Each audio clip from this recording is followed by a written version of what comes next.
À l'occasion de la rénovation du musée, un grand chantier des collections a été mis en œuvre pour mettre en valeur tous les objets.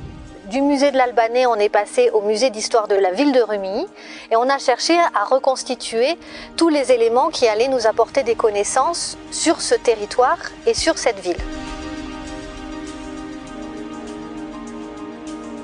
En 1960, deux agriculteurs découvrent 3 tombes dans leur champ, ici à Montonex-sous-Clermont, en effectuant leur labour.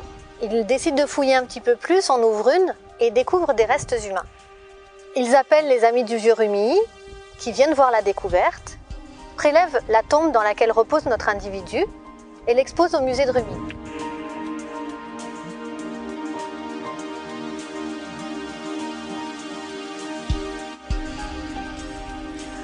En 2011, à l'occasion de la rénovation du musée, le parcours de visite est redéfini. La nécessité d'étudier à nouveau cette tombe apparaît, car elle pose plusieurs questions. D'abord, la question de sa conservation.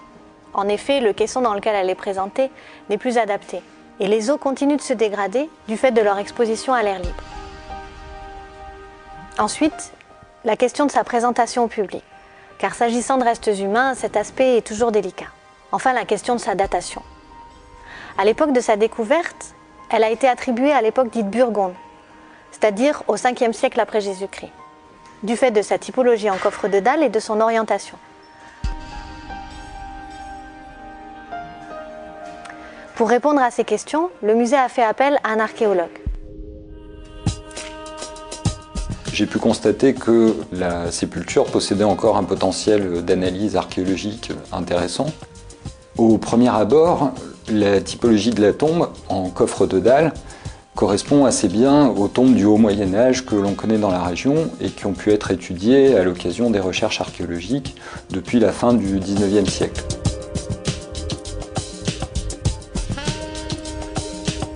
Cette étude a donné lieu à une opération de fouille archéologique peu habituelle, loin du site d'origine, dans les réserves du musée de Rumilly. Tu peux te mettre à la tombe de... Là, je suis bien.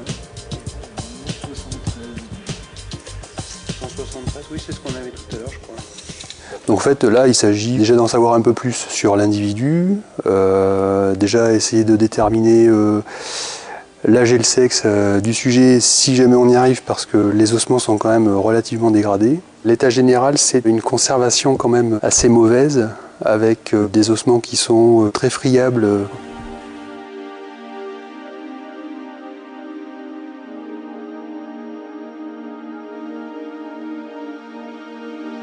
Les vues anciennes sont intéressantes parce que ça permet de confirmer qu'on a une position de la partie inférieure du corps qui n'a pas beaucoup varié. On voit bien sur les vues anciennes la position des clavicules et la position des avant-bras. Donc avec une position, les membres supérieurs en fait le long du corps en extension. Cette partie-là de l'os a été déplacée, donc elle était un petit peu comme ça. Cette partie-là de l'humérus gauche est en place parce qu'elle est en connexion avec l'omoplate. On peut, sans problème, remettre cet os en place et considérer qu'on est dans une position initiale. Là, on a donc terminé le nettoyage en laissant simplement sur place les pièces osseuses telles qu'elles étaient lors de la découverte de la sépulture. Donc principalement le crâne, les scapulas, l'humérus gauche, le bassin et les membres inférieurs. Donc on a fait une série de clichés. Et donc là, on va terminer le démontage de ce qui reste, donc en fouillant le sédiment qui est encore en place, notamment au niveau du crâne.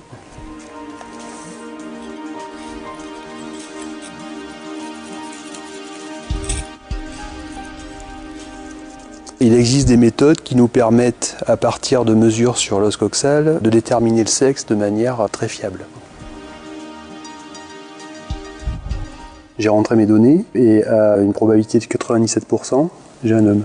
Alors que j'avais une morphologie globale qui m'aurait plutôt indiqué une morphologie féminine.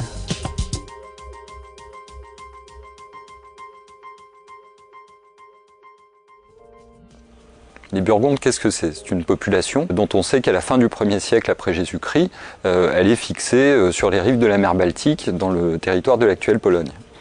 Ils vont partir de ce territoire et se fixer en 411 sur les bords du Rhin.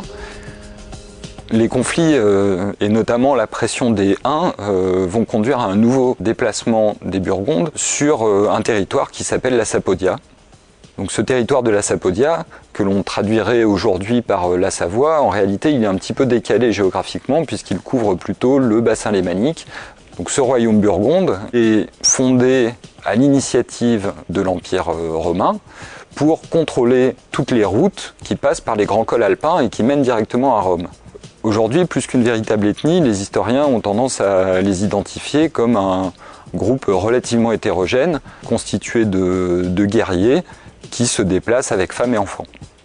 Au moment de l'arrivée des populations burgondes sur le territoire de la Sapodia est peuplée par des chrétiens catholiques. Les populations burgondes, elles, sont d'un culte légèrement différent, chrétien lui aussi, mais du culte arien, et cela va entraîner une dissociation dans la population, chacun exerçant son culte dans des édifices religieux différents et avec des rites funéraires légèrement différents eux aussi. L'archéologie nous permet d'appréhender pour les 5e et 6e siècles des différences culturelles entre les deux populations, notamment à travers le mobilier qu'on retrouve dans les sépultures, et en particulier un certain nombre d'armes qui sont des armes caractéristiques des populations germaniques. Mais dès la fin du VIe siècle, cette différence culturelle va être complètement gommée. On a là la trace d'une véritable intégration des populations burgondes et d'un mélange culturel entre ces deux peuples. Pour tenter de répondre à la question de la datation de cet individu, nous avons procédé à une datation au carbone 14 qui permet de démontrer que l'individu est mort entre 600 et 660 après Jésus-Christ. À la lumière de cette datation, il apparaît que notre individu a vécu dans une période de transition.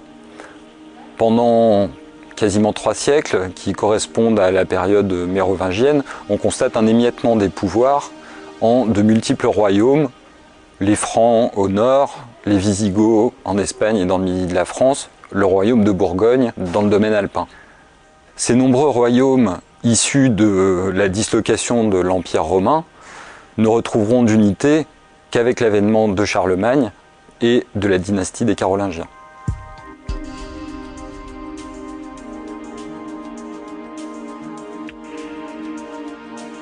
On sait maintenant avec certitude, grâce au carbone 14, que notre individu n'est pas burgonde au sens strict, mais plutôt mérovingien.